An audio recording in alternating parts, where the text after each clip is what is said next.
Bueno, entonces utilizaré este. No lo escuché.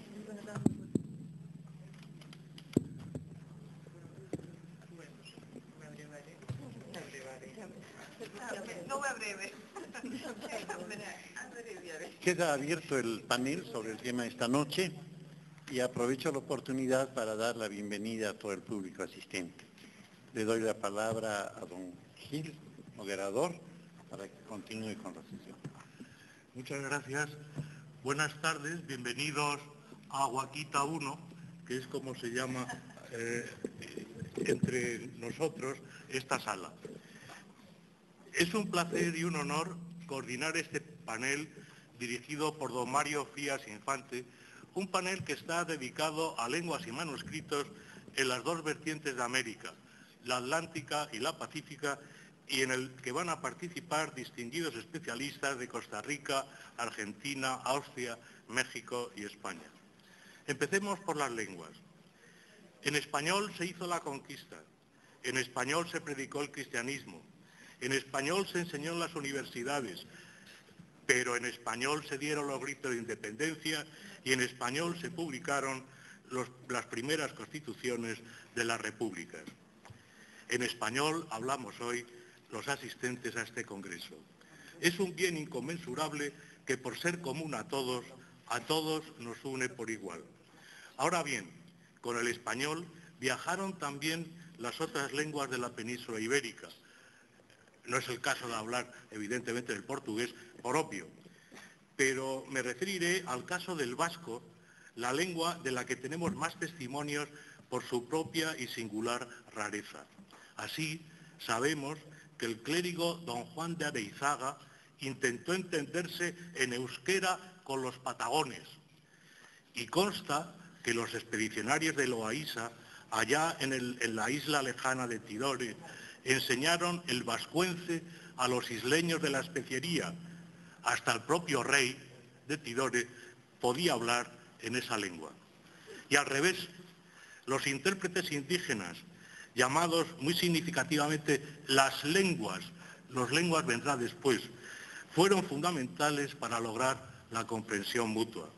Baste recordar tres nombres significativos: el indio Diego, traído por Cristóbal Colón a la península y bautizado en Guadalupe; un truchimán que desempeñó un importante papel en el segundo viaje del almirante; la intrigante figura de Tristán de la China, un nombre que parece sacado de un libro de caballerías; un chino o malayo que fue intérprete de esa expedición a la que me acabo de referir, de Loaísa a la especiería.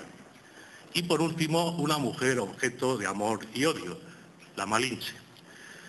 Trento y el entorno de Trento, antes de que se terminara el concilio, impuso la obligación de predicar en la lengua aborigen.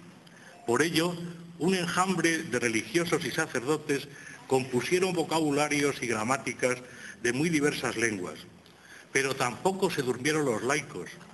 El primer vocabulario, muy reducido evidentemente, de las lenguas americanas se debe a la curiosidad de Antonio de Lébrija, que lo adjuntó a las décades de Pedro Martí de Angleria, publicadas en 1516. A los pocos años, Antonio Pigafetta hizo listas de palabras del patagón y del malayo.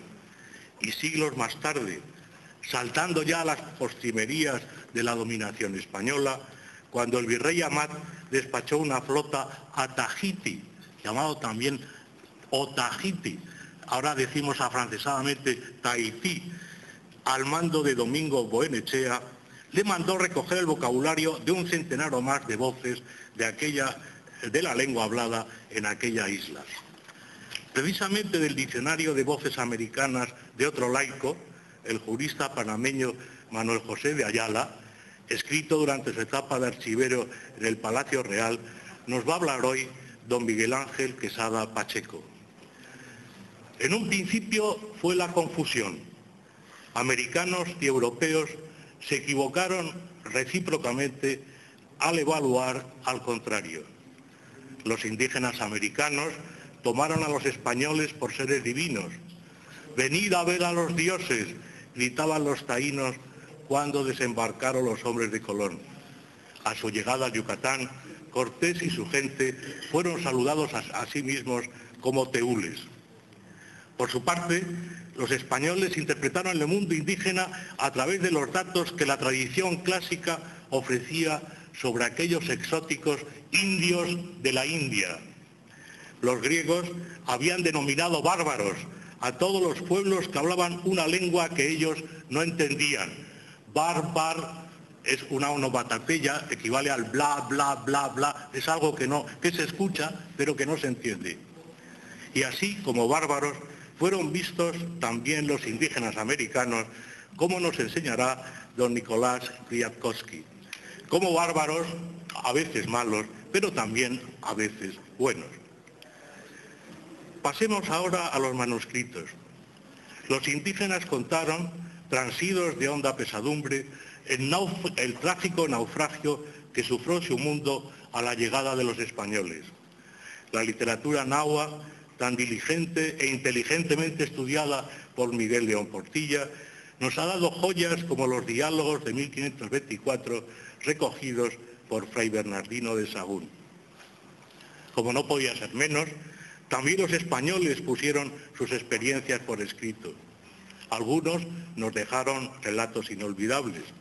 Otros escribieron crónicas más cultas, como Bartolomé de las Casas y Gonzalo Fernández de Oviedo, personajes no tan diferentes como en un principio podría parecer. En cualquier caso, su destino literario fue parejo.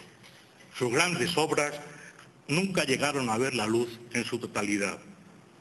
Con ello, entramos en los problemas que plantea la circulación del manuscrito y del impreso. Pues bien, doña Renate Piper va a abordar algunas de estas cuestiones, entre ellas una fundamental, el gran coste que conlleva la edición, compensado, eso sí, por el mayor influjo que ejerce el libro en la memoria colectiva. También de la importancia de la letra impresa y la voz en la construcción de los imaginarios coloniales nos hablará doña Mariana Masera Cerutti. Pero no todos los españoles llegaron a América como conquistadores, o pensando en ser conquistadores. Durante el siglo XVI y XVII, el hambre forzó a emigrar a un sinfín de personas de la península ibérica. En el siglo XX, nuestra incivil guerra obligó a exiliarse a centenares de miles de personas que encontraron cariñosa acogida en el nuevo mundo hispano. Del influjo de algunos de estos exiliados en la industria editorial americana nos hablará doña Teresa Ferriz Roure. Y ahora ha llegado el momento de dar la palabra a los principales protagonistas de esta tarde. El orden va a ser algo diferente porque, desgraciadamente, doña Mariana Masera tiene que partir pronto, por lo cual la voy a presentar a ella en primer término. Es doctora en Filología, especialista en el exilio cultural, licenciada por la UNAM y doctora por la Universidad de Londres. Es una de las más reconocidas especialistas en literatura popular, en la actualidad investigadora del Centro de Poética del Instituto de Investigaciones Filológicas de la UNAM, donde imparte clases en el posgrado y la licenciatura de la Facultad de Filosofía y Letras. Pertenece a la Asociación Internacional de Hispanistas y al Comité Científico de Lira Mínima, sociedad de la que fue fundadora. Pues sin más, tiene la palabra.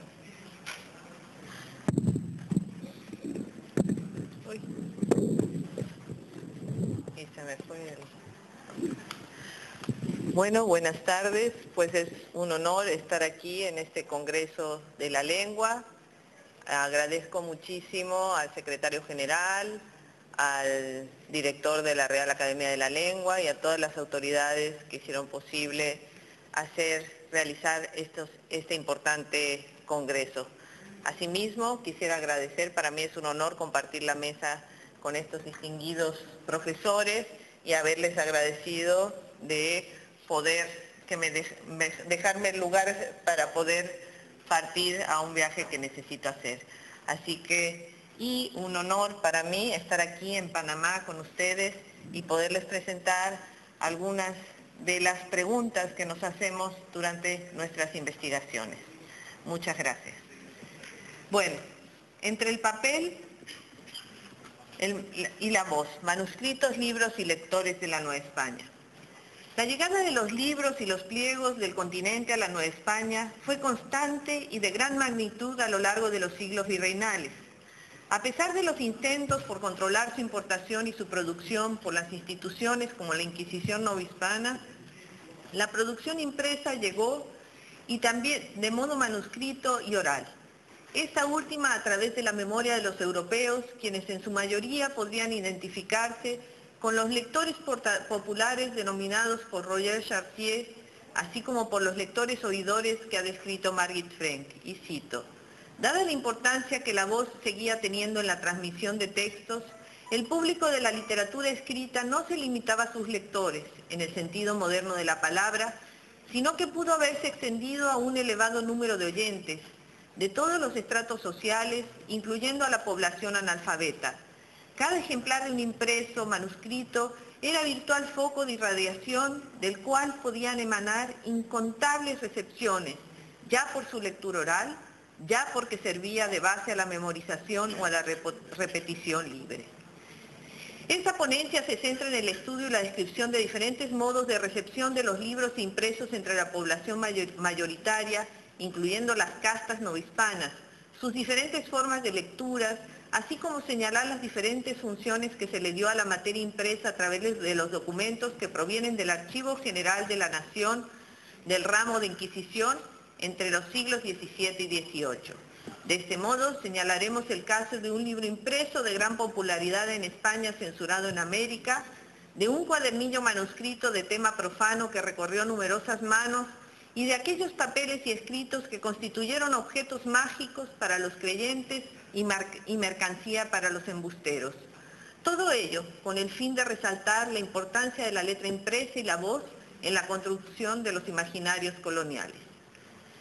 Como sabemos, el comienzo de la imprenta en América fue muy temprano. En 1539 se establece la primera casa de impresión en la capital de la Nueva España, muy pocos años después de la conquista de Tenochtitlán. Las gestiones para su establecimiento fueron realizadas por Fray Juan Zumárraga y el virrey don Antonio de Mendoza. Su desarrollo, sin embargo, no fue fácil, ya que mientras los obispos y los misioneros promovían la impresión de obras en lenguas como latín, castellano y lenguas originarias para evangelizar, la Inquisición tenía sus índices y restringía y controlaba la impresión y la circulación de estas. Sin embargo, no podemos pasar por alto que previa a la llegada de los españoles existía ya toda una gama de registros escritos en diferentes soportes y con diversas funciones.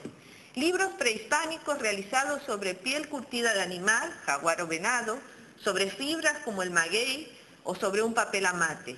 Asimismo, conocemos la existencia de esos libros a través de numerosos testimonios, como por ejemplo el de Fray Diego de Landa en su relación de las cosas de Yucatán, donde afirma el procedimiento de registro realizado por los indios, quienes, y ahorita, estos son algunos de los códices, el códice Selden, la tira de la peregrinación.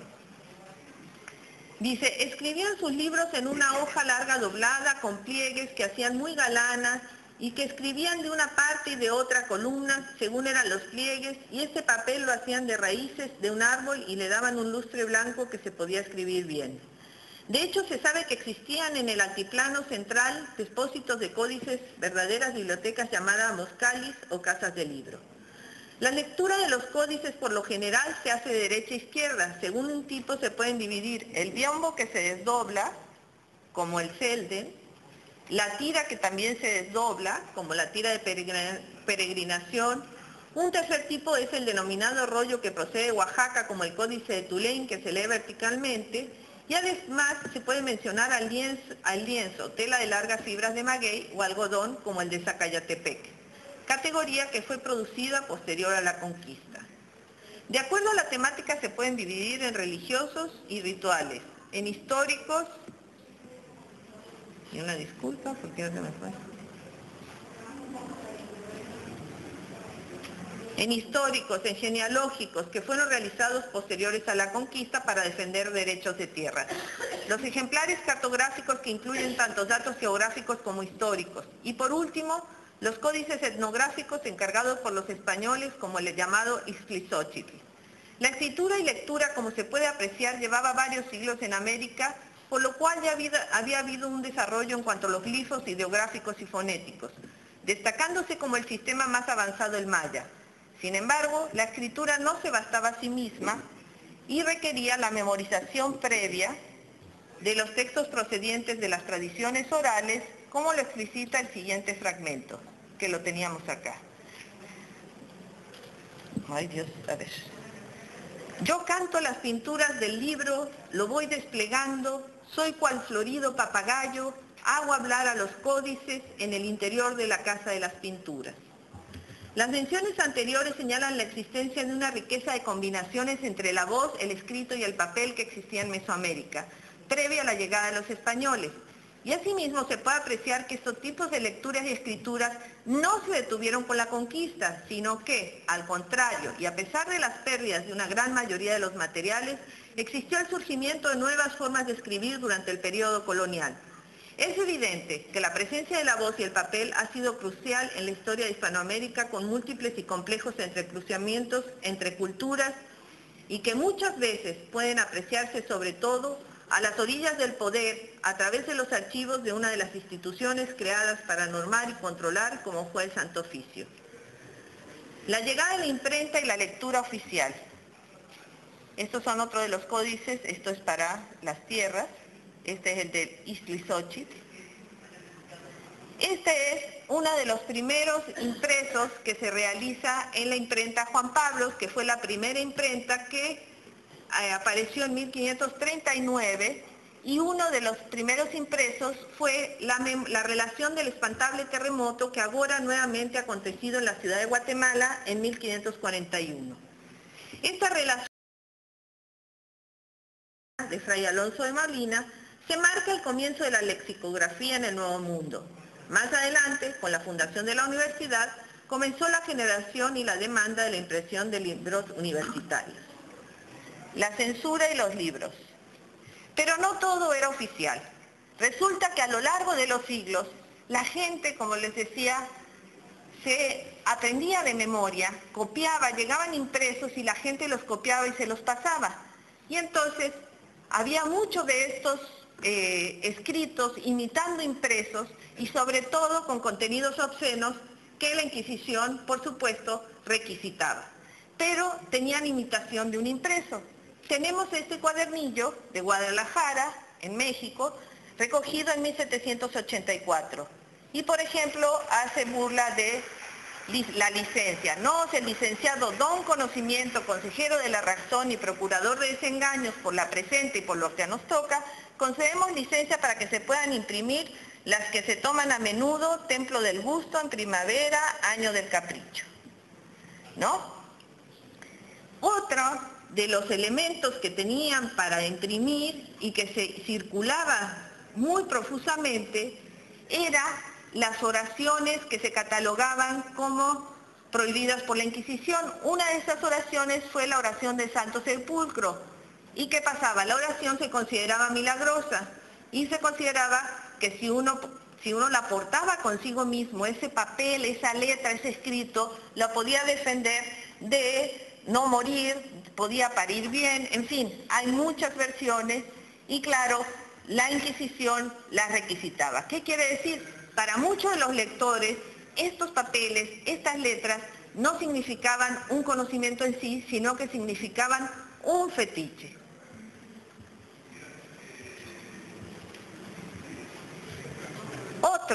Otro caso muy interesante es una carta que le dio un soldado que le dice a un español que fue a la cueva de Moctezuma, encontró el tesoro y Moctezuma mismo, ¿no?, desde la tumba, por supuesto, desde el más allá, le da una carta donde le dice que es heredero de todo el tesoro de Moctezuma. Está escrito en náhuatl, en fin, las escrituras fraudulentas desde el más allá o traídas desde el más allá también aparecen, ¿no? Entonces dice, que ese declarante sabe leer y que tenía dicho libro escrito, parte de molde y parte de mano. Bueno, esto habla de un oráculo. Y el siguiente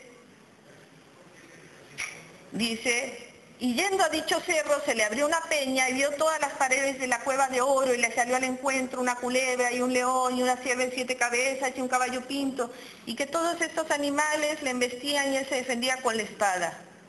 Y entrando más adentro le salió Montezuma a hablar, y lo sentaron al lado de Montezuma en una silla de oro, y le decían muchos indios que estaban allí que se quitase las reliquias, y el dicho Montezuma le dio una carta que exhibió este declarante ante dicho señor comisario, escrita en lengua mexicana, que mandó a dicho señor comisario a poner en declaración, en que le dijo el dicho Pedro del Castillo que Moctezuma le había dicho que ella se contenía todos los tesoros que le hacía gracia y donación. Bueno, hasta aquí hemos visto todo lo que podía suceder con las diferentes lecturas populares. Finalmente, tenemos otra lectura oficial, que es la censura que ejercían los inquisidores sobre las diferentes obras. En este caso llega uno de los libros muy populares en el siglo XVIII, que es la colección de las mejores coplas de seguidillas, tiranas y polo que se han compuesto para cantar a la guitarra, de Isa de Zamacola. Mientras Isa de Zamacola en su prólogo asegura que es un libro para que la gente no se entretenga en cosas obscenas, en la censura de México dice que es un libro torpe y que promueve a la censura, pero sobre todo que no hace bien los versos. Quiere decir que tenemos dentro de los censores no solo una previsión, sino una interdicción, una prohibición sobre lo que se debe o no se debe escuchar, sino que también había una lectura propia del censor como un crítico que sabe si son buenos o no son buenos los versos. ¿Qué es lo que podemos ver entonces? Tenemos ante nosotros pues una muestra de formas de leer, ¿no? Y quizás este pequeño panorama, y en estos breves minutos quisiera decir que nos permite recorrer una compleja sociedad cuyas turbulentas corrientes culturales entrechocaban, convivían, generaban nuevos productos culturales. Y es en este panorama donde la letra impresa y la lectura llegaron a integrarse en un mundo donde la oralidad prevalecía. El esbozo de estos casos nos puede servir de muestra de las múltiples estrategias y formas que derivaron de estos sistemas culturales, que de alguna manera forman parte de los nuevos lectores y de los nuevos libros que circularon en barcos, se imprimieron y se dijeron entre ambas orillas. Gracias.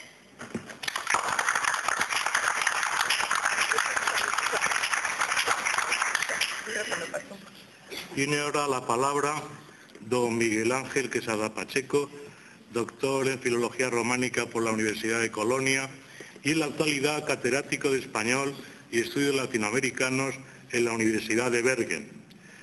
Es miembro de número de la Academia Costarricense de la Lengua y de la Academia de Geografía e Historia de Costa Rica, así como académico correspondiente de la Real Academia de la Lengua Española y de la Real Academia de la Historia en Madrid.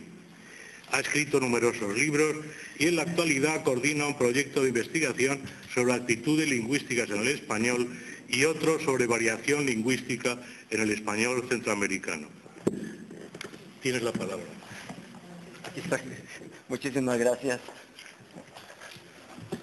Ahora, muchísimas gracias por esta invitación. Cuando me llegó la invitación no sabía qué hablar porque yo soy más lingüista que de otros asuntos y dije yo, bueno, pues aquí hay que buscar algo y me cayó como por obra y gracia el famoso diccionario de voces americanas de Manuel José de Ayala, un panameño que fue a España y fue el que hizo, por lo menos hasta donde tengamos conocimiento, el primer diccionario de americanismos, del cual les voy a hablar ahora. ¿Cómo hago para pasar las flechas aquí? Ah, esta de aquí, gracias.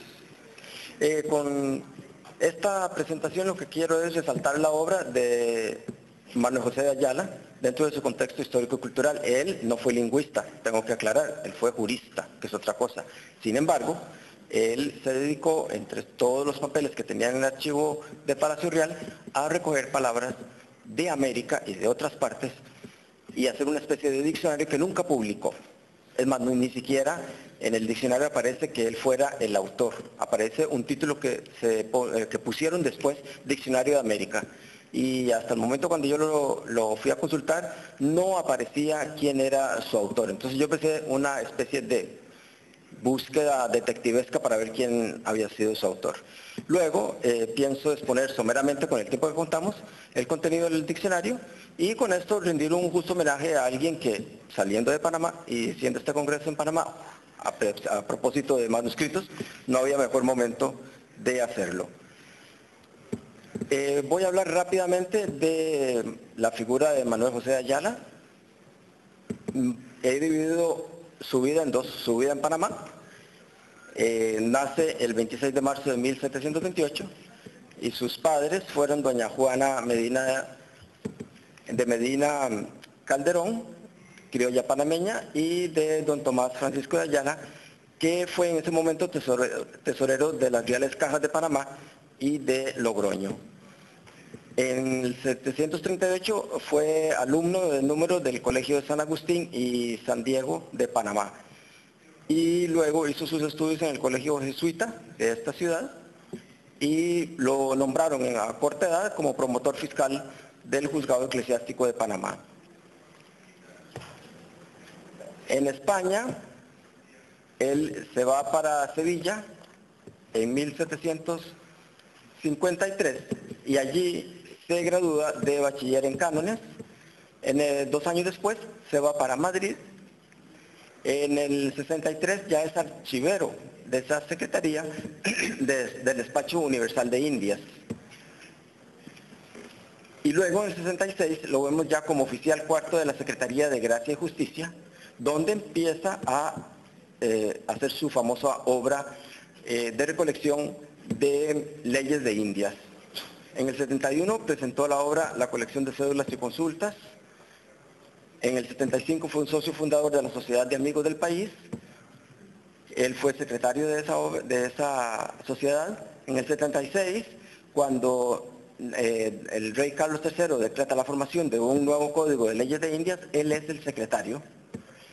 Y luego del 76 al 81 ya había escrito 215 volúmenes de su colección general jurídica indiana. En el 78 es oficial tercero de la Secretaría de Estado. En el 82 oficial segundo. En el 84 oficial primero. Inmediatamente pasa a oficial mayor, que era lo que él deseaba en el fondo. Y luego en el 85 es miembro del Consejo de Indias, para llegar a fenecer el 8 de marzo de 1805 en Madrid. Esta persona, como ustedes pueden ver, fue increíblemente fructífera. Imagínense ustedes si él hubiera existido en esta época con computadoras. Habría escrito 10 veces más. Aquí apenas pude... Perdón. Yo digo que sí. Aquí apenas presento algunas de sus obras que fueron todas manuscritas. Él no llegó a publicar nada. Después de su muerte fue que empezaron a publicarse sus trabajos. La famosa colección de cédulas y consultas, 300 volúmenes. El Diccionario de Gobierno y Legislación de Indias, de 84. La Miscelánea, que es muy famosa, 87 volúmenes. Y luego las notas a las leyes de la recopilación de Indias, 5.000. Y por último, que es lo que nos interesa en esta rápida presentación, el Diccionario de Voces Americanas, que yo llamo DVA. Escrito probablemente entre el 763 y el 785, porque en el manuscrito no aparece ninguna fecha. El manuscrito, imagínense ustedes, es grande, está en la Biblioteca Palacio Real, en 2 tomos, era como una base de datos, si lo queremos ver de la época actual. Entonces, él lo que hizo fue coger las páginas y empezar A, B, C, D, E, F, hasta la Z, y allí empezaba a llenar las palabras. Él leía las leyes, encontraba una palabra que probablemente la gente de España no entendería y la apuntaba. Eso significa tal cosa, esto, el otro. Entonces, hay muchísimas páginas que están vacías. No aparece nada, simplemente está allí esperando que llegara una palabra que cayera en esta casilla. Pero la gran pregunta es si Ayala fue el famoso creador del, aquí pongo Diccionario de América, porque es así como aparece en Palacio Real, Diccionario de América, con letra que no es la misma letra de quien escribió el manuscrito, y se nota perfectamente. Para poder llegar a la conclusión de que fue Ayala su creador, tomé dos criterios, el lingüístico y el filológico, y aquí voy a hablar rápidamente de cómo llegué a eso. El criterio lingüístico, bueno, analizando el documento me encuentro que hay montones de citas donde uno nota que la persona no distinguía Z de S, con lo cual puede ser un americano. Ahí pongo algunos ejemplos que no puedo leer porque no hay tiempo. Hay casos donde la S no se escribe, con lo cual yo interpreto que hay una aspiración de la S, que en el manuscrito de la época es bastante común en regiones donde en la actualidad no se pronuncia la S o se aspira. Tenemos intercambio de R y L, reverdes, rebeldes, ¿verdad? Yeísmo, ya no se distinguía Y de Y. Se nota que existía todavía el antiguo fonema glotal H. La H que tenemos que escribir por fuerza en esta época tenía un significado 3 siglos antes y era una aspiración y él la escribe como J, Jusco por Osco o Usco, un color. Diptongación, un típico fenómeno americano, de ya, por ejemplo, decir teatro por teatro, ¿verdad? Poeta por poeta, etc. Allá aparecen varios casos y también hipercorrecciones, donde no iba UA y la obliga a UA, una desciatización, carruaje, por ejemplo.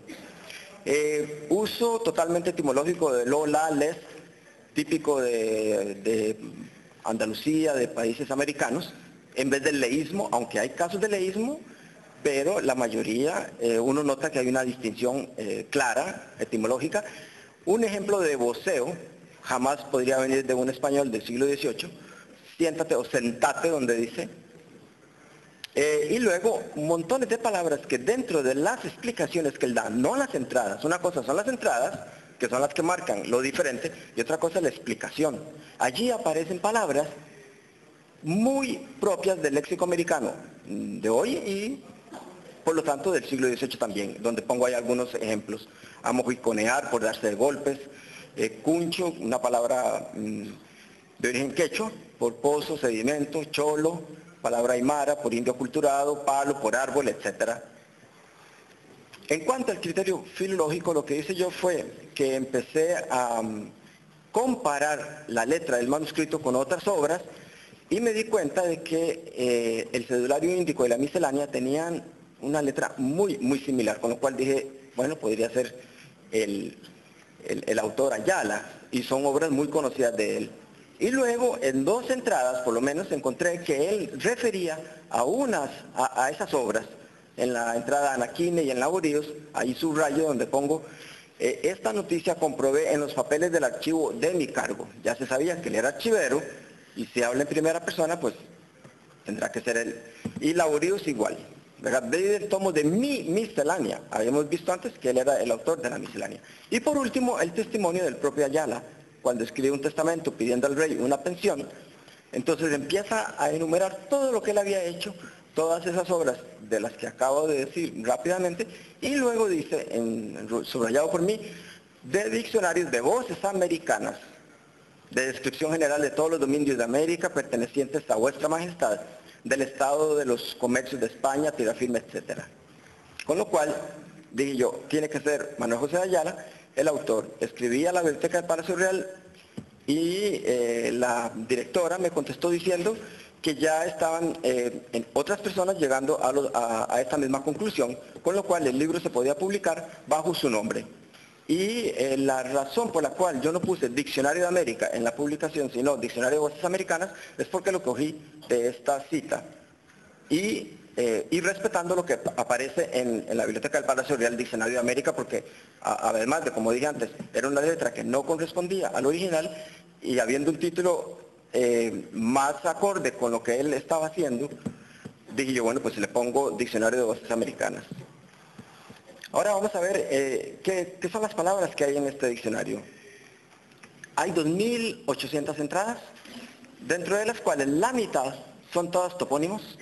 Luego tenemos indigenismos, un 20% de palabras quizá. Americanismos de base castellana, 23. y un 6% de orientalismos, o sea, de palabras que venían de la China, Filipinas, etc. Ahora voy a ver rápidamente estas palabras. Los topónimos son 1400, como digo, y más que todo viene de la América Hispana, en su mayor parte, pero también tenemos topónimos de América del Norte, del Oriente, y también una ubicación muy exacta de estos topónimos. Ahora, tenemos que situarnos en el siglo XVIII, en la época de la Ilustración, del enciclopedismo, donde un diccionario no solamente era lo actual, que son, digamos, las palabras, puede ser contrastivo o general, pero los topónimos no vienen dentro. En esta época sí, porque era una especie de enciclopedia lo que se hacía. Por eso es que hay que entender el por qué Ayala mete tantos topónimos. Algunos ejemplos son a Yabala, para que ustedes vean cómo él describe, a veces pone hasta la latitud, o sea, el señor conocía muy bien la geografía de la época y ponía los ejemplos muchas veces rápidamente como estos, pero a veces ponía unas explicaciones muy detalladas que por causa de espacio no puse aquí. Aquí estoy nada más dándoles a ustedes algunos ejemplos. En cuanto a indigenismos, hay un 23% de ellas, de las entradas. Los indigenismos son palabras de lenguas americanas que ya habían pasado a ser parte del español en esa época. Algunas, otras no, pero la mayoría sí. Y las lenguas que más resaltan son el azteca o náhuatl, ahí pongo algunos ejemplos.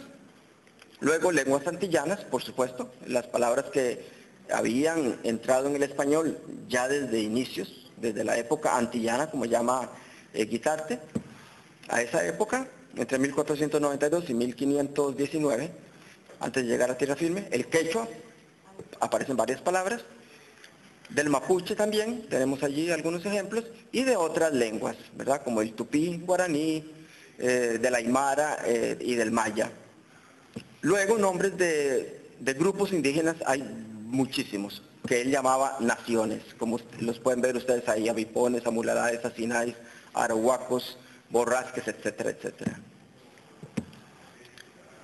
Para que ustedes vean cómo él describe los indigenismos, puse estos ejemplos. Apí, él dice, en el Perú es la bebida que en Nueva España llaman atole, y remite a atole. Luego Arcabuco, es un monte muy espeso. Butaque, lo que llamamos ahora una butaca, digamos, taburetes, dice él. Guimaguas, escribe él, entiendo que ahora se dice Jimaguas, los mellizos en Cuba, por ejemplo. Mandioca, por la yuca. Las papas, ya ahí sale en su diccionario. Sopilotes, los famosos cuervos estos de América Central. Sushi, que no es el sushi japonés, pero ahí sale esta palabra. Y ulpo, una bebida. En cuanto a americanismos de base castellana, ¿qué quiero decir con eso? Son palabras llegadas de España, a América, pero que cogen un significado especial en América. Él también tiene bastantes palabras, 600, un 21% de su diccionario, y de ellas se puede ver bastante de la cultura americana en la época. Por ejemplo, la flora, hay muchísimas palabras de la flora, hay de la fauna también. Encontramos de la vida minera muchísimas palabras. En ese tiempo las minas tenían muchísima importancia, por lo tanto salieron muchísimas palabras. De la religión, en cuanto a la manera como los misioneros dividieron los territorios. Grupos étnicos, hay bastantes de los diferentes grupos. Comidas, la mazamorra sale allí. Asuntos de propiedad o de la vivienda, lo que era una estancia, una toldería, etcétera, el vestido y otros aspectos que se pueden ver ahí en ese diccionario.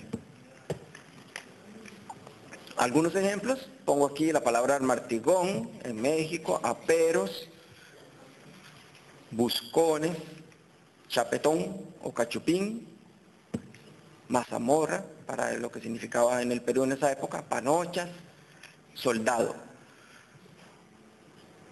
Luego incluye un 6% de su diccionario voces de procedencia oriental, China, Filipinas, Japón.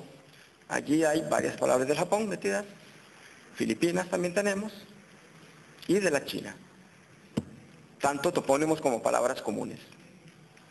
Algunos ejemplos, él define lo que es un bonruco, Calain Cobrorejo, Timaba, Ximo. Muy bien, para concluir, no hay un diccionario de americanismos anterior a este, con lo cual se puede decir que este es el primero. Está el famoso diccionario de las Indias Occidentales de Antonio Salcedo, pero es del 89, por lo menos el quinto tomo, donde publica todas las palabras de América, y el de Bartolomé Gallardo de 1812, de reciente publicación, del 2010, que fue publicado. El diccionario, como les decía anteriormente, no tiene fecha, entonces se puede decir que fue compuesto entre el 73 y el 85, cuando él fue archivero de Palacio y tuvo todos los manuscritos sabidos y por haber a su mano. Es un diccionario de corte enciclopedista, responde a la época del siglo XVIII, ¿verdad?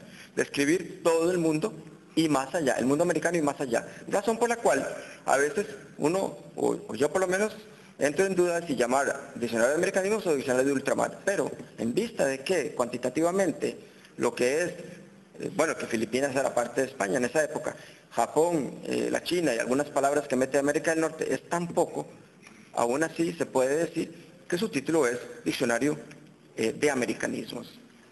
Una cosa interesantísima para la época es la total ausencia de juicios normativos. Si ustedes han revisado diccionarios del siglo, de primera mitad del siglo XX, de americanismos, y no se diga del siglo XIX, los diccionarios eran correctivos. No diga esto, diga lo otro. Era una especie de guía para el buen hablar. Es a partir del 50, en 1950, cuando ya empezamos a ver diccionarios descriptivos del español de América. Pues aquí hay un pionero de esa época, del siglo XVIII, donde uno no nota en absoluto que él quiera corregir, simplemente describir. Él habla de voces americanas, nadie había hablado de voces americanas antes, y menos después, había que esperar hasta el siglo XX, porque la gente decía voces provinciales, como Alcedo, Gallardo o Pichardo, en Cuba, ¿verdad? Entonces ahí también hay un mérito para el conocimiento de la lexicografía moderna. Y también mete americanismos indígenas como de base castellana. Si ustedes se fijan en el primer diccionario de la Real Academia, el diccionario de autoridades, y ven todas las palabras originarias de América, casi que la mayoría eran palabras de origen indígena, los llamados exotismos. Pero palabras españolas, o sea, de base castellana, con significado americano, habrá que esperar hasta el 1884 para verlas. Y él ya las incluye.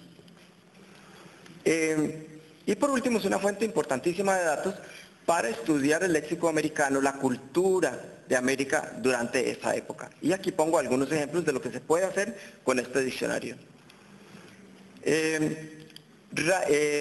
Documenta palabras que ni el diccionario de la Real Academia, ni el diccionario etimológico de Corominas y de Pascual habían documentado como de primera fecha.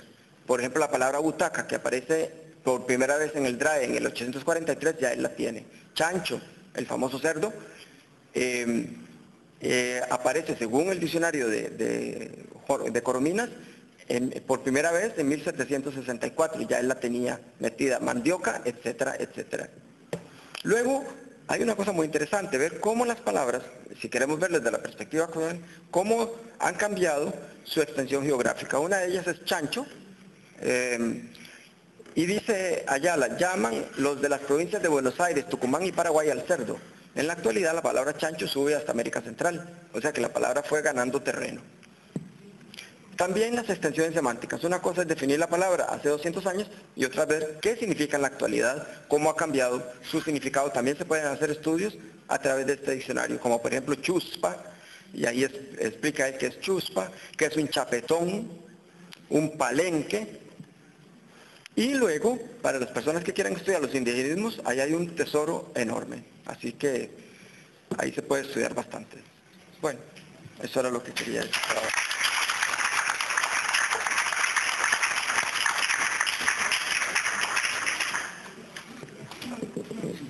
Tiene ahora la palabra don Nicolás Kwiatkowski, doctor por la Universidad Nacional de Buenos Aires, que ha hecho, tras hacer viajes de estudio por Italia, Inglaterra, Alemania y Estados Unidos, es en la actualidad investigador del CONICET y docente de grado y posgrado en la Universidad Nacional de San Martín.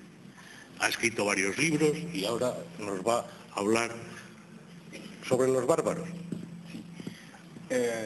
Muchas gracias, en primer lugar, a los organizadores que nos han colmado de atenciones y de obsequios desde incluso mucho antes del comienzo del Congreso, y que también quiero agradecer particularmente a Juan Gil, que tuvo la gentileza de leer un manuscrito de la ponencia que voy a leer hoy y me hizo comentarios muy valiosos que espero poder reconocer explícitamente a lo largo de mi exposición hoy. Y también agradezco a ustedes su atención y su presencia. Voy a hablarles de algunos usos y de algunos sentidos del término bárbaro como descripción de los indígenas americanos. Las primeras impresiones de los europeos al llegar a América tendieron a identificar a sus habitantes con bárbaros, en consecuencia con otros más o menos radicales e inferiores.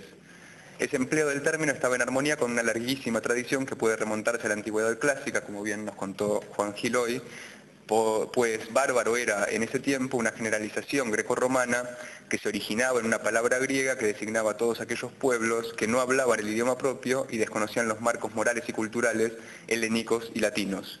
Se asumía que estas personas se encontraban en niveles inferiores de desarrollo material, cultural o moral y que eran sanguinarios y ajenos a la vida civil. Más cerca de nuestro periodo, tras la caída de Constantinopla en 1453, relatada con lujo de macabros detalles por emigrados griegos y mercaderes italianos, el término bárbaro comenzó a utilizarse para designar sistemáticamente a turcos y musulmanes, devenidos desde entonces los antagonistas principales de la Europa cristiana. Nuevamente emergía como predominante la vinculación entre barbarie y características como la ferocidad, la brutalidad y la crueldad. Permítaseme aclarar de inmediato, sin embargo, que incluso entonces los turcos podían despertar también admiración, tanto por su piedad cuanto por el lujo de sus cortes, como queda claro en algunos textos de Erasmo y en obras de artistas, particularmente italianos, como Gentile Bellini. Pero veamos algunos ejemplos del Nuevo Mundo. Según el propio diario de Colón, el 12 de octubre de 1492, el almirante pensó que los primeros americanos que encontró eran, y lo cito, gente muy pobre de todo, andaban todos desnudos como su madre los parió, y aunque eran muy bien hechos, de muy hermosos cuerpos y buenas caras, no conocen las armas ni el hierro, y ninguna secta tenían. Más aún, como el almirante no podía entender su lengua, creía que había que enseñarles a hablar, y con ese objetivo llevaría a 6 de ellos de vuelta a España. Si bien el 16 de diciembre del mismo año Colón indicaba que, cito de nuevo, son la mejor gente del mundo y la más mansa, esa opinión pronto se invertiría. En julio de 1503, en Jamaica, tras naufragar, Colón se vio cercado de un ciento de salvajes y llenos de crueldad y enemigos nuestros. Recordemos además que en mayo de 1493, la intercaétera que concedía a las coronas de Castilla y Aragón las tierras recién descubiertas, el Papa Alejandro VI declaraba su deseo de que las bárbaras naciones que allí habitaban fueran deprimidas y reducidas a esa misma fe católica y religión cristiana. Por su parte, en la Historia General de 1535, Gonzalo Fernández de Oviedo llevó la descripción del bárbaro americano hasta el extremo de la animalización. Y allí leemos: su principal intento era comer, beber, folgar, lujuriar e idolatrar y ejercer muchas otras suciedades bestiales. Ved qué abominación inaudita el pecado nefando contra natura, la cual no pudo aprender sino de los tales animales. Ideas como estas sirvieron seguramente de base a la opinión de que la guerra contra el indio estaba justificada. Para Juan Ginés de Sepúlveda existían 4 argumentos a favor de tal idea. Los indios eran bárbaros, habían cometido crímenes contra la ley natural, oprimían y asesinaban inocentes entre los suyos y eran infieles que debían ser instruidos en la fe cristiana. Era clave entonces su carácter de raza bárbara, una condición natural e inferior que Sepúlveda atribuía a los americanos. Para defender su posición, el humanista citaba, por supuesto, la teoría aristotélica de la esclavitud natural y, como en los bárbaros la pasión predomina sobre la razón, lo cito, son esclavos por naturaleza, por lo cual bárbaros, carentes de civilización e inhumanos, se niegan a aceptar el dominio de quienes tienen mucho más poder que ellos. No caben dudas entonces de que el indígena americano inspiró a los españoles del siglo XVI una opinión desfavorable e incluso despreciativa. Sin embargo, existieron también algunas aproximaciones al problema que, aunque utilizaban la misma noción de barbarie, implicaban una valoración positiva de los americanos y, más aún, una reconsideración de otros cercanos, del propio pasado europeo e incluso del presente de modo crítico. Es cierto, se trata más bien de excepciones, de anomalías, pero podríamos quizás considerarlas indicios de que la experiencia indiana no fue pensada únicamente a partir de marcos conceptuales previos al descubrimiento, sino que esa misma experiencia transformó esos marcos. Por cierto, hubo antecedentes previos de una flexibilidad del concepto bárbaro. Desde la antigüedad, el otro bárbaro era también capaz de actos de piedad y de valentía. Heródoto, Esquilo, Cicerón y Tácito nos proveen ejemplos de esa ambigüedad. Y encontramos incluso casos en los que el bárbaro descuella por su inteligencia y sabiduría.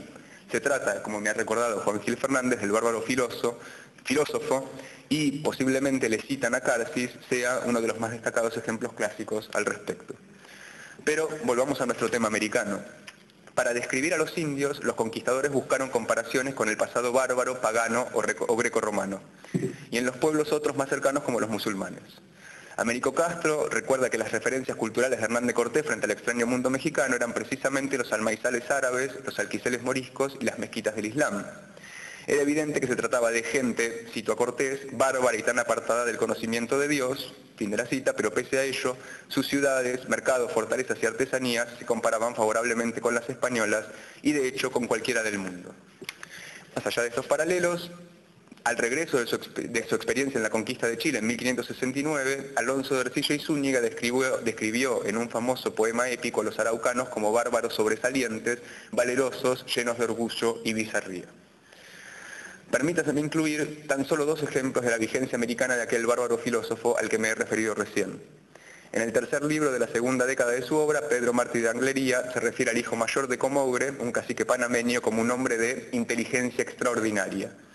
Y ante las disputas incesantes de los hombres de Vasco Núñez de Balboa por el oro que obtenían, el joven les da un verdadero sermón sobre el valor diferente que los indios asignan al oro, advierte a los españoles de las tribus poderosas que deberían enfrentar para obtenerlo, y como si todo eso fuera poco, les anuncia la existencia de, cito, otro mar que nunca fue navegado por vuestros pequeños barcos, el Pacífico, nada menos. Mi último ejemplo respecto del bárbaro filósofo no es español, sino portugués, y no es un texto, sino una imagen. Se trata de esta adoración de los magos, pintada entre 1501 y 1506 por Vasco Fernández, que adopta buena parte de la iconografía tradicional respecto de la adoración de los magos, pero introduce una innovación asombrosa. Desde el siglo XII y cada vez de forma más frecuente, los tres magos representaban las tres partes del mundo conocido. El viejo Gaspar era el Asia, Melchor la Europa madura, Baltasar la joven África. Pues bien, tal ha sido el impacto del descubrimiento del Nuevo Mundo que Vasco Fernández reemplaza al mago antes identificado con el África por un indio americano. El bárbaro americano es así, en imágenes, un bárbaro sabio que se integra a la narrativa bíblica. Las disputas sobre la barbarie americana no terminan allí. Como es sabido, en la controversia de Valladolid de 1550-1551, Bartolomé de las Casas se opuso a las ideas de Sepúlveda que cité anteriormente. El dominico defendió la unidad esencial de la humanidad, esto es, que los indios no eran esencialmente distintos ni menos racionales que los europeos, de modo que podían recibir la fe cristiana de un modo pacífico. Si España debía tener un papel en el Nuevo Mundo, era espiritual y no político ni económico. Las Casas atacaba además la aplicación de la teoría aristotélica de la esclavitud natural por parte de Sepúlveda y creía que las costumbres de los indios no eran peores que las de los españoles del pasado. Lo cito. Nosotros mismos, en nuestros antecesores, fuimos muy peores, así en la irracionalidad y confusa policía como en vicios y costumbres brutales por toda la redondez de esta, nuestra España. Fin de la cita.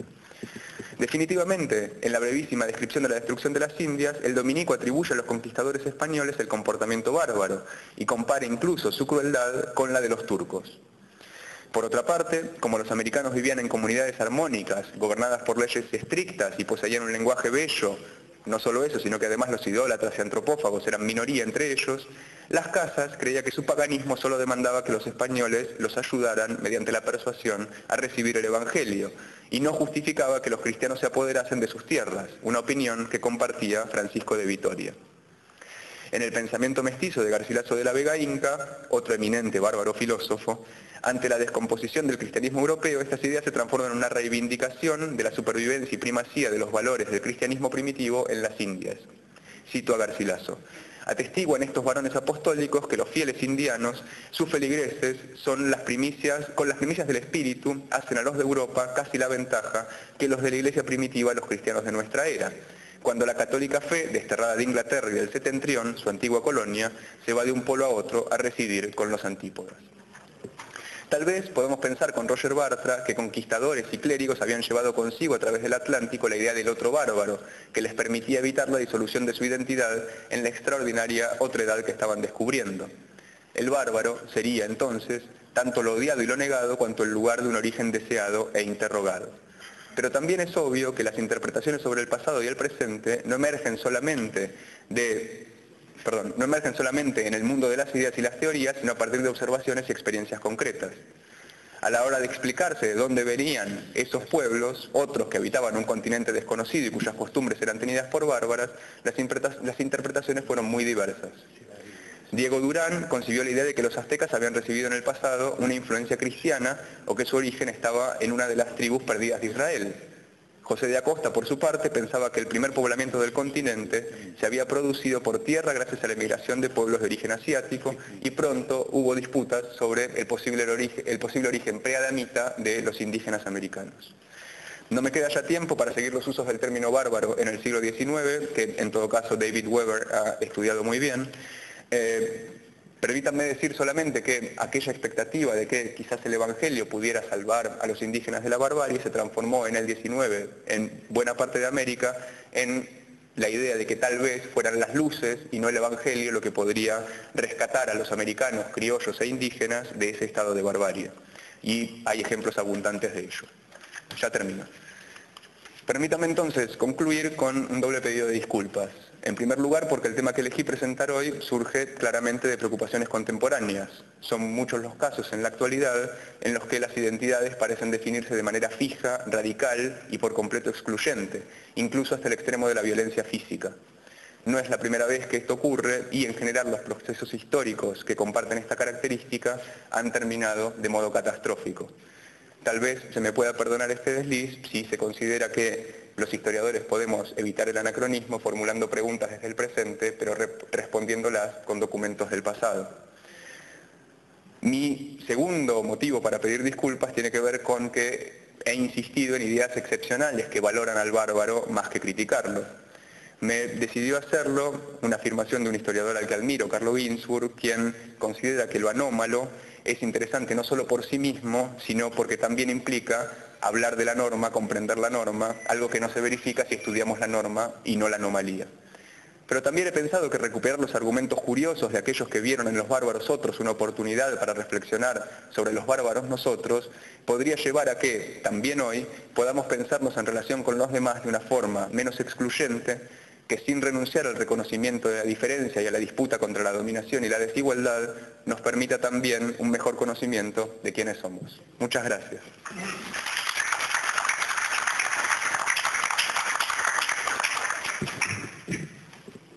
Tiene ahora la palabra la doctora Renate Piper, catedrática de Historia Económica y Social de la Universidad de Graz y miembro de la Academia Europea. Ha sido profesora visitante en las universidades de Hamburgo, Berlín, Bielefeld, Burdeos y Sevilla. Dirigió una revista prestigiosísima, el Jahrbuch für Geschichte Lateinamerikas, de 1907 a 1911 y tiene una copiosa producción científica. Tiene la palabra. Muchas gracias. Muchas gracias. Sí. Muchas gracias.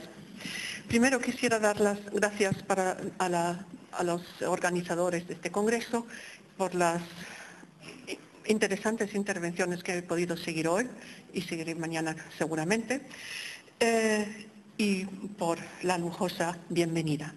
Mi tema otra vez remonta a la primera exposición y se trata de una comparación entre manuscritos e impresos, conectando el imperio. El siglo XVI se caracteriza tanto por las exploraciones científicas, atlánticas y pacíficas, como por el auge de la imprenta, hasta el punto que se ha dicho que es una revolución, lo que voy a dudar.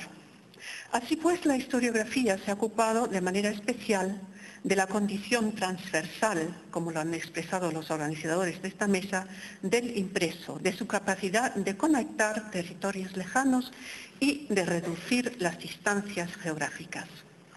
Pero esta capacidad de conexión tenía su precio.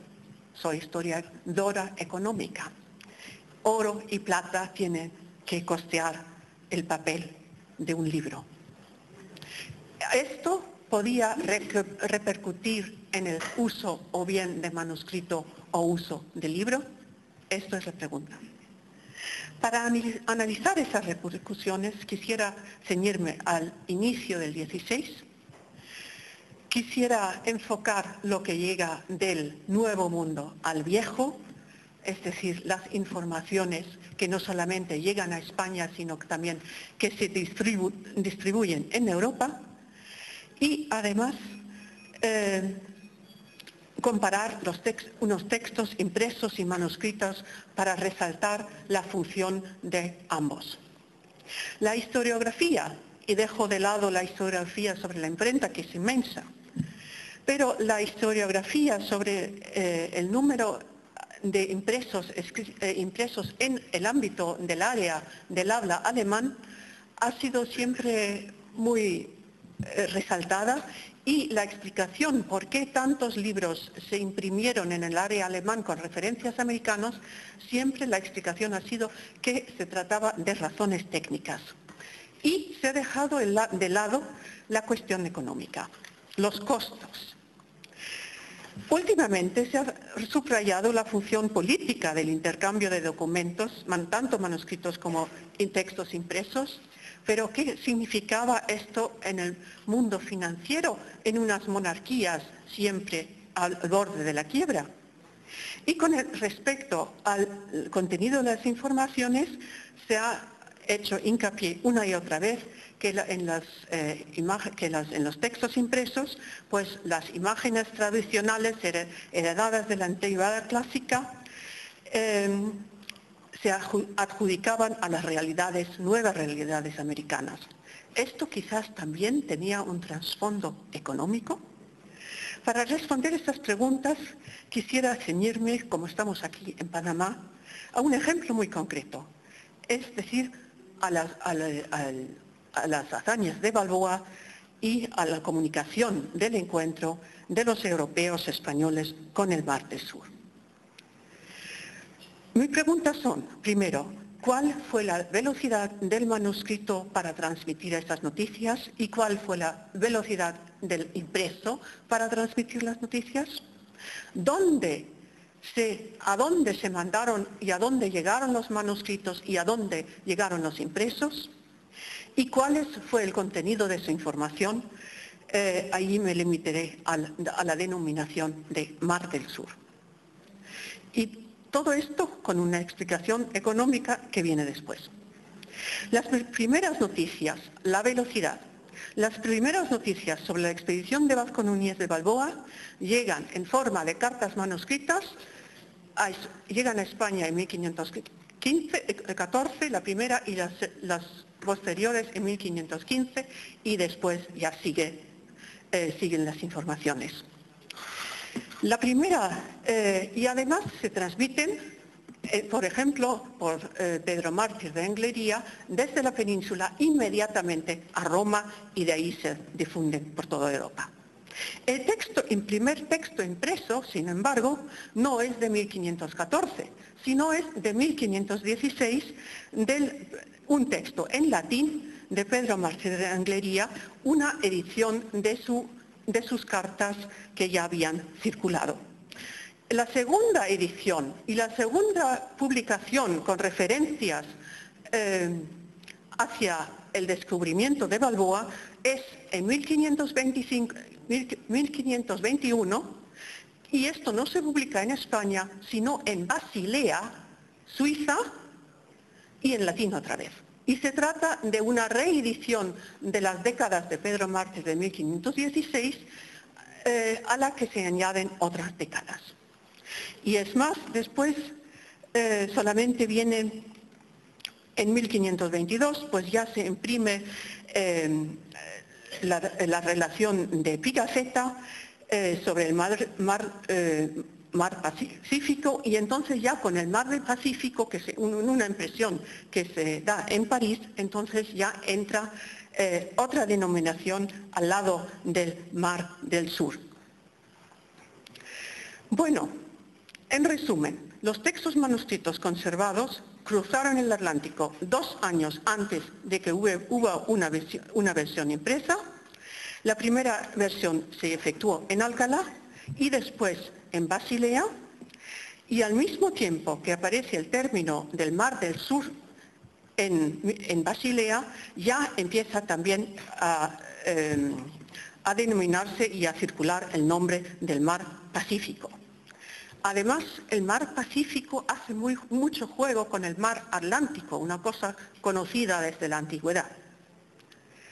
Esto quizás tiene posibles explicaciones, razones económicas. Pues quizás. Los textos impresos hay que pagarlos el papel con antelación.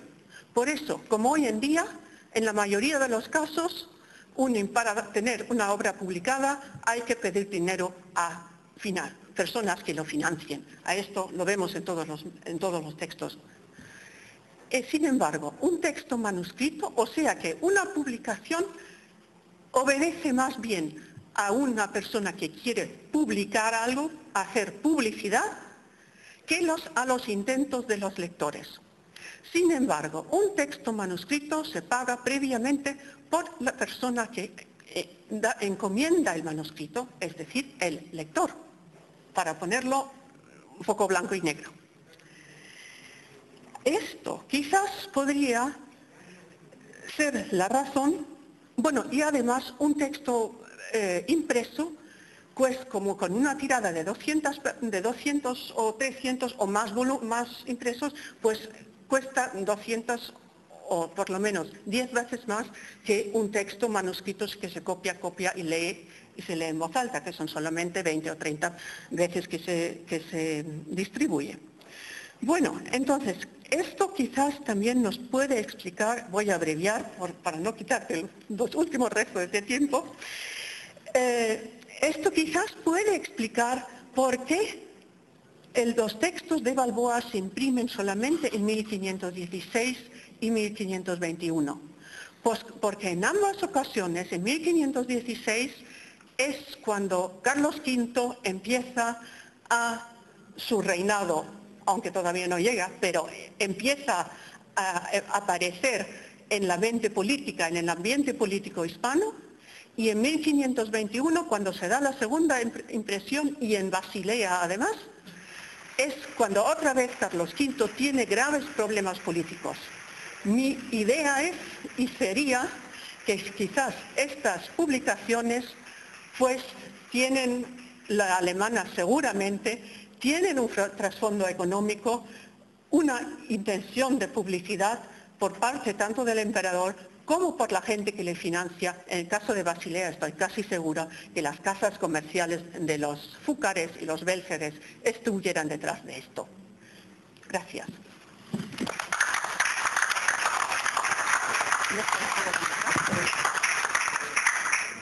Por último, tiene la palabra la doctora Teresa Ferri, que es doctora en Filología y especialista en el exilio cultural de 1939 a México.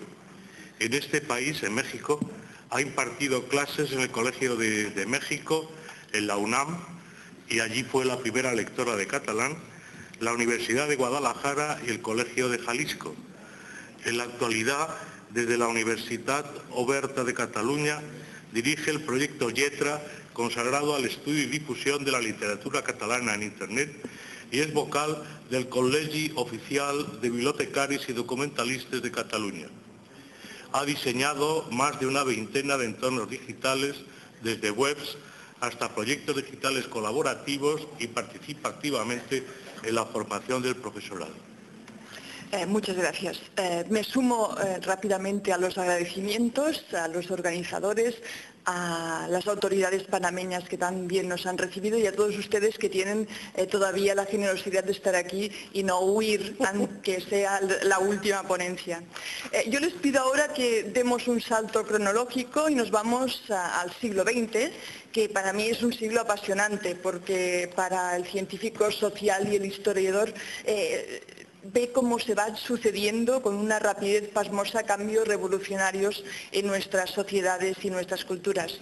Un estimado amigo y gran investigador de la comunicación, Jesús Martín Barbero, quizás lo conocen, él trabaja en Colombia, siempre dice que el 20 será recordado como el siglo de las mujeres, porque en tan solo unas décadas se visibilizó que el 50% de la humanidad, el 50% no tenía la condición de plena ciudadanía por razones de género, fíjense, en el siglo XX, y ahí andamos todavía trabajando en eso.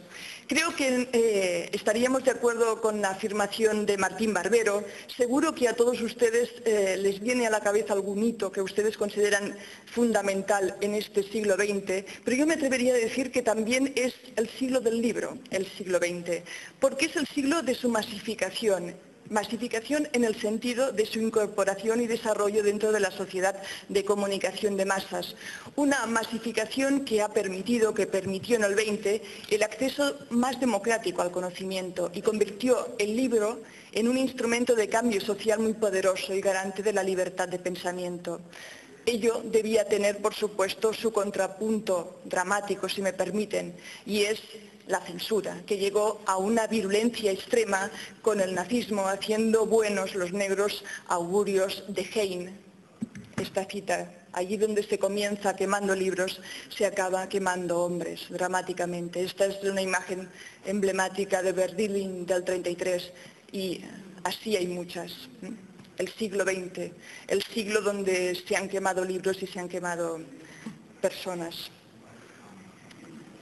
Me voy ahora ya hacia centrarme en el caso español.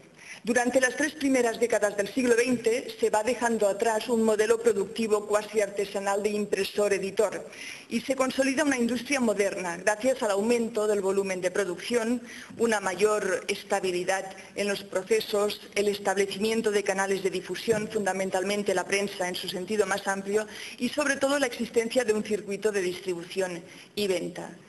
Pero esta industria, la industria del libro española, no hubiera sido posible sin el crecimiento del consumo, es decir, sin la existencia de un gran mercado de lengua española, con un público diversificado que permitía a editoriales como Sempere, por ejemplo, enviar a América casi la mitad de su producción a principios del siglo XX. El mundo editorial español necesitaba, por tanto, el mercado latinoamericano y para mantenerlo se esforzó al máximo en consolidar una hegemonía cultural que se estaba poniendo en entredicho constantemente. Y como muestra, les he dejado aquí, no hace falta que lo lean, sé perfectamente que allá quizás no se pueda ver, pero quédense con una polémica que se estableció entre Guillermo de la Torre y José Carlos Mariátegui, el escritor peruano, en que uno y otro ponían en duda esa hegemonía editorial española. Guillermo de Torre quería que Madrid fuera el referente editorial del mundo hispanoamericano y Mariátegui le decía que quizás que no fuera tan rápido porque España no tenía esa legitimidad. Detrás hay un tema económico importantísimo. Cuando Guillermo de la Torre y Mariátegui mantienen esta polémica, la edición latinoamericana empezaba ya a dar sus primeros pasos, sobre todo gracias a algunos cambios estructurales que se perciben bastante bien en México y Argentina. Algunos de estos cambios, el impulso gubernamental en la promoción de la lectura ligada a los procesos de alfabetización, el caso emblemático de José Vasconcelos en México, por ejemplo, al frente de la Secretaría de Educación Pública, el auge democrático, la incorporación de nuevas tecnologías en industrias básicas como la papelera o la de las artes gráficas y un largo etcétera. Todo ello lo percibían con claridad las grandes casas editoras de Madrid o Barcelona, que actuaron rápidamente con la creación de sucursales que primero tan solo distribuían o imprimían, pero muy pronto empezaban ya a editar de forma autónoma. En Argentina, por ejemplo, se instalaron Sopena, Labor o Espasa Calpe, pero esta última, a raíz de la iniciativa de uno de sus gerentes, de Gonzalo Losada, se transformó en febrero de 1937 en Espasa Calpe Argentina, impulsora de la tantas veces, por ejemplo, colección austral. Fíjense que ya estamos en plena Guerra Civil Española, en el año 37. Ha pasado ya un año de los inicios de la Guerra Civil. Por supuesto, el conflicto tenía que dañar severamente la industria editorial. Aunque es cierto, la función del libro como arma al servicio de la Revolución y la República estuviera continuamente presente a lo largo de la guerra y por ello se siguió editando en España, aunque fuera en condiciones precarias. Fíjense, les he recuperado algunos de los carteles de la Guerra Civil donde aparece el libro como arma al servicio el libro dando apoyo a los combatientes, el libro y la educación. Con la pérdida de la hegemonía de la edición española producida por la Guerra Civil, países como México y Argentina se sienten más seguros para impulsar sus propios proyectos editoriales y además cuentan con una ayuda imprevista. Todo el talento profesional expulsado de España llega a Francia y sobre todo a América, portando exiliados con máxima experiencia y excelentes conocimientos de su oficio, adquiridos gracias a su profesionalización durante las décadas anteriores. Mientras en España, por tanto, se dejan de imprimir libros para su exportación, de modo absoluto entre el 36 y el 39, y en América Latina se fundan las primeras editoriales. De hecho, entre 1940 y 1960 en México se pasó de la existencia de menos de una decena de casas editoras y 3 o 4 dependencias gubernamentales a prácticamente 100 editoriales. Esto es lo que dice Daniel Cosío Villegas en 1949. No hace falta que leamos la cita, pero quédense si acaso con el referente, Daniel Cosío Villegas, uno de los investigadores que más documentó este auge de la edición en América Latina. En Argentina sucedió lo mismo, como documentó Pierre Lagarde. Él habla de la gran oportunidad de la industria editorial argentina, que pasó, fíjense, de 817 volúmenes impresos en 1937 a más del doble el año siguiente, 1739, y llegó a alcanzar la espectacular cifra de 33.778 volúmenes en 1942, solamente 5 años. Una edad de oro de la edición argentina y mexicana que tiene implicaciones importantes en la consideración de una lengua común, que deja de ser estrictamente peninsular. Como apuntaba Amado Alonso en un artículo también muy importante que si les interesa el tema les recomiendo, La Argentina en la dirección inmediata del idioma, de 1940.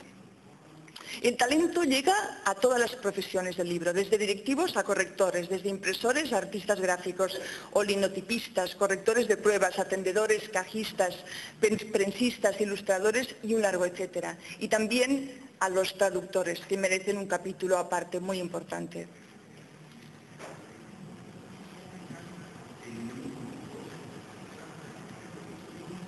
Me voy a saltar unas cuantas citas sobre el tema, como han hecho todos mis compañeros, y resumiendo muchísimo lo que este apartado, los exiliados quedan insertos en las relaciones de afecto, lazos económicos y solidaridad regional que definen todo el comportamiento migratorio, y ello hace que se simultaneen en diversas empresas. Fíjense, ¿qué hacen los exiliados en la industria editorial latinoamericana? Primero, engrandecen editoriales ya iniciadas, como por ejemplo el mexicano Fondo de Cultura Económica del año 34. 2. Convierten en realidad proyectos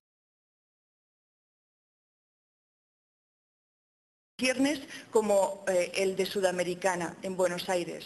Engrandecen editoriales, convierten en realidad proyectos que estaban iniciándose, impulsan sus propias editoriales, como es el caso de la editorial Grijalbo, y 4, crean nuevos sellos estrictamente de exilio, dirigidos a la propia comunidad desterrada, caracterizados por su afán de mantenimiento de la cultura y la tradición literarias en libertad, en un momento de genocidio cultural en España. La lista es larguísima, Séneca, Leyenda, muchísimas gallegas, vascas, catalanas. Les he de decir que tan solo en el caso catalán he documentado poco más de 40 sellos editoriales editados por catalanes y que se publicaban en catalán en todo el exilio americano. Un aperitivo de algunas de las obras para que se hagan una idea de qué es lo que estaban publicando. La primera edición de Poeta en Nueva York se editó en Séneca, en México, en el año 40. Todas estas obras aparecieron gracias a esta tenacidad del exilio, La realidad y el deseo de Cernuda, obras de Moreno Villa, de Unamuno, etc. Alberti, estas son de Sudamericana. Y estas dos citas me interesaban mucho para remarcar la especificidad de las lenguas catalana, gallega y vasca instaladas en el exilio. Fíjense lo que decía Manuel Durán: nuestra esperanza se salva en el idioma, diciendo somos, pero no es posible ser sin la libertad de decir. Los catalanes tenían que seguir publicando en su lengua. Era esa libertad de decir que les hacía ser. O Joan Fuster: no hay idioma sin libros, una lengua desterrada o marginada del papel impreso está condenada a la extinción. De ahí esa última función que les comentaba de salvaguarda de la lengua y de la cultura a partir de esa ingente obra de exilio. Me voy saltando, salto.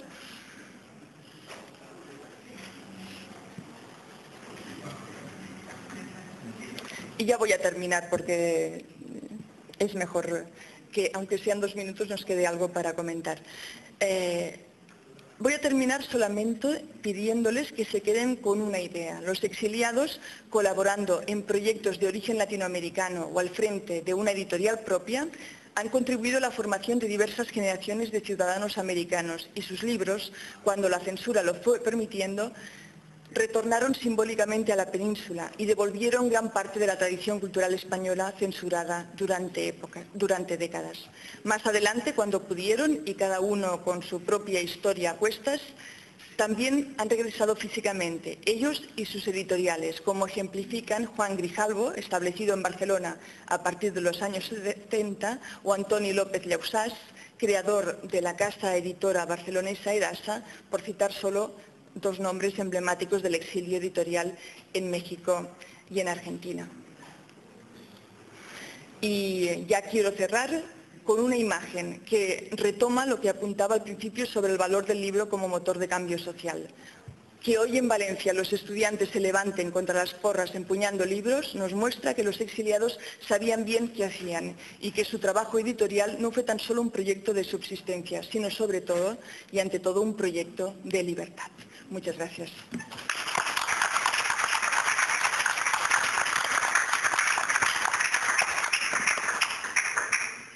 Quiero agradecer a todos los ponentes por su labor. Han respondido, creo yo, plenamente a las expectativas que habían despertado. Por mi reloj nos quedarían 5 minutos de preguntas, pero veo que en la Huaca Grande también están todavía actuando, de modo que si el presidente lo permite, podíamos ampliar un poquitito, no mucho más, como 10 minutos de preguntas. Y ustedes ahora son los protagonistas.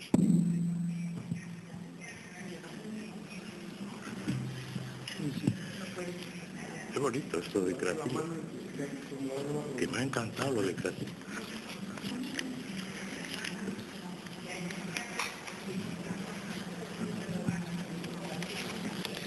Muy buenas tardes a todos. Mi pregunta va dirigida al señor Miguel Quesada. Si en el diccionario que usted ha presentado aquí está todo detallado el lugar de donde procede cada término, porque me han interesado. Yo estoy trabajando justamente en un diccionario de términos que se usan en el área fronteriza justamente con Costa Rica, y me aparecen 2 términos allí que eran utilizados en todo caso por nuestros abuelos, que es cotón y chuspa, y me interesaría saber que si todo está la denominación o el lugar de estos términos pues aparece siempre registrado. Muchas gracias. Gracias. No todos, y yo creo que la mayoría está sin ponerse la fuente. Yo lo que pude reconstruir de lo que hacía Ayala era que él, de acuerdo con como iba leyendo todo aquel montón de leyes que le caían, iba sacando las palabras que él pensaba no iría a entender el público peninsular. Algunas sí, y él remite a una obra u otra, pero no siempre, desgraciadamente. Pero habría que, como quien dice, volver a buscar todo eso para ver dónde es que estaba la palabra que él puso allí, con lo cual tenemos que partir del hecho de que las palabras que él mete son una primera documentación. ¿Alguien más que quiera hacer alguna pregunta?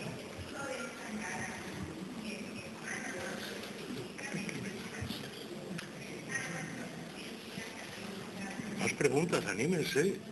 Yo sí tengo una inquietud a Renati. Hace poco leí con esto de los 500 años del descubrimiento del Mar del Sur, que Pedrarias Dávila, quien fue que asesinó a Baco Núñez de Balboa, lo decapitó, posteriormente quiso atribuirse el descubrimiento del Mar del Sur. Entonces, yo escuchando me di cuenta de repente, yo lo considero un momento absurdo, pero de repente escuchándola me di cuenta que al demorar tanto tiempo en que se publique esto, que se dé a conocer, posiblemente Pedrarias trató de aprovechar esa situación y comenzó a crear entonces, de repente hasta publicó, no tengo conocimiento, pero le veo ahora cierta lógica el hecho de que él haya querido hacerse el descubridor del Mar del Sur, porque de repente él tenía conocimiento que pocos sabían que era Baco Núñez de Balboa el que había descubierto el Mar del Sur en determinado momento. Él quiso tapar eso y quiso hacer ver porque él decapitó que él era el que había descubierto el Mar del Sur. No sé si tenga alguna referencia a eso, algún conocimiento sobre eso. Bueno, yo diría a la inversa. Balboa en su momento, como tenía tantas dificultades políticas y obviamente tampoco tenía la necesidad de publicar, entonces no se ocupó de ello. Vamos, daría el argumento, para dar algo a conocer al público, hay que tener, por lo menos en el 16 y casi hoy todavía, hay que tener un incentivo muy fuerte, porque esto cuesta mucho dinero, mucho papel. Y papel es lo más caro, porque la mano de obra es más o menos la misma. Entonces hay que tener un incentivo de propaganda. Y claro, Balboa tenía en un principio sus papeles en orden entonces él no tenía necesidad de publicar algo. Mientras que, por ejemplo, el contraejemplo sería Cortés o Colón.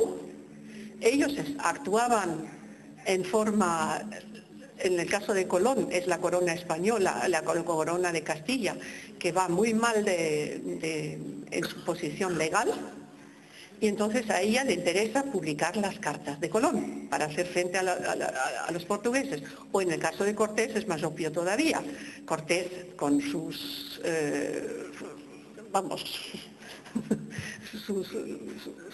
¿cómo se dice? Cartas de relación. Sí, pero las cartas de relación obedecen a la necesidad de evitar un juicio. Y entonces él tiene un incentivo de publicar las cosas. Y luego las cartas de relación pues se publican en Alemania enseguida. ¿Por qué? Otra vez por los banqueros. Entonces, para hacer publicidad hay que tener un incentivo. Y este incentivo pues no se tiene cuando uno tiene las cosas en orden, jurídicamente hablando. Yo añadiría que no me parece probable que Pedrarias intentase quedarse con el descubrimiento, el avistamiento, como quiera llamarse. Balboa había mandado ya la carta anunciando que había visto el Mar del Sur. Y esa carta se va a publicar en latín en 1516. Es decir, que por más que Pedrarias quiera quedarse con la gloria de haber avistado el Mar del Sur, es imposible. Es imposible. Yo no creo que ahí actuara en esta enemiga de Pedrarias contra Balboa, actuara este motivo. No creo. O que quisiera él quedarse con la gloria, la fama de haber visto el Mar del Sur. No. Creo que no.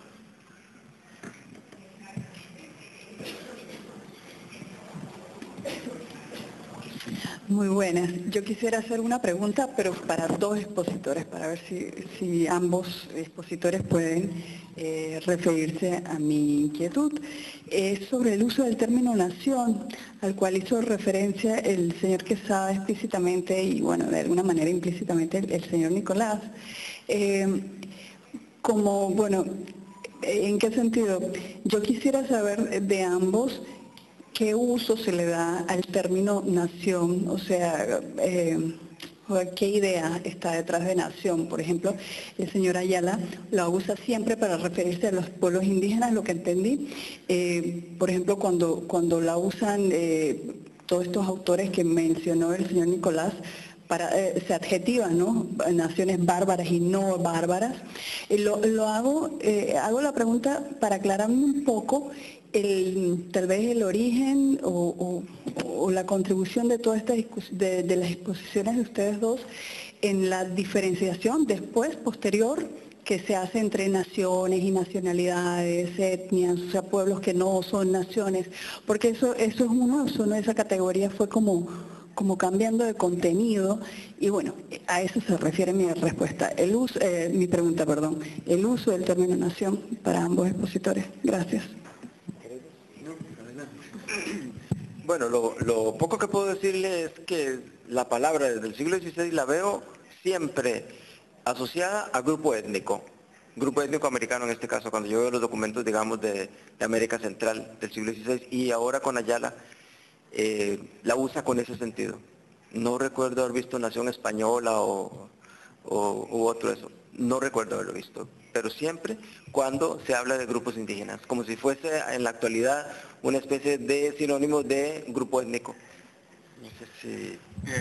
Sí, no, efectivamente el uso del término nación es muy distinto del uso del término nación que emerge en el siglo XIX y que se identifica con las construcciones de los estados nacionales. Es un uso totalmente distinto y que Juan Gil me corregirá, pero creo que puede rastrearse a una raíz romana, de una referencia a las naciones bárbaras con las que el Imperio Romano se enfrentaba en esa época, y ya, si no me equivoco, el uso del término en latín se refería a esos pueblos otros con los que los romanos se enfrentaban. Tiene más esa característica de un conjunto de pueblos ajenos, quizás asociado con lo que hoy vincularíamos con la etnicidad, que ese sentido del siglo XIX al que usted se refería, que vincula nación y Estado de una manera muy diferente y que tiende a la construcción de esas nacionalidades a partir de los mismos poderes del Estado, ¿no?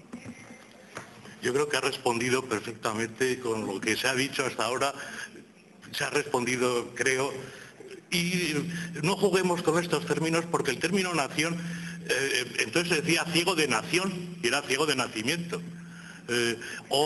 Por ejemplo, en latín se escribe naciones, y hay un tratado adversus naciones, contra las naciones, esas naciones son los paganos. Es decir, que no juguemos con los términos con el sentido que les damos hoy, porque nos armaremos un lío. Nación tiene un sentido totalmente diferente del que le damos hoy a la palabra.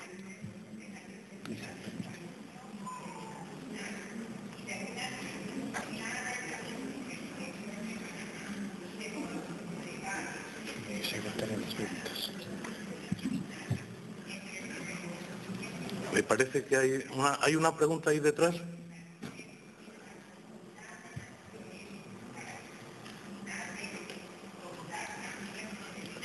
Pues si no hay más preguntas. Aquí adelante, creo que... ¿Ah? No. Pues si no hay más preguntas. En vista de que no hay más preguntas, vamos a cerrar el acto. En primer lugar, un efusivo agradecimiento a los ponentes, cuyas exposiciones todas han sido brillantes. Luego, un agradecimiento también al público que ha asistido, y como decía don Juan, pues sus expectativas indudablemente que han sido plenamente satisfechas, colmadas. Y será pues hasta el próximo congreso, en que ojalá nos podamos ver de nuevo y tener la suerte, como ha sido ahora, de panelistas excelentes, no dudamos. Gracias, y con eso queda cerrado.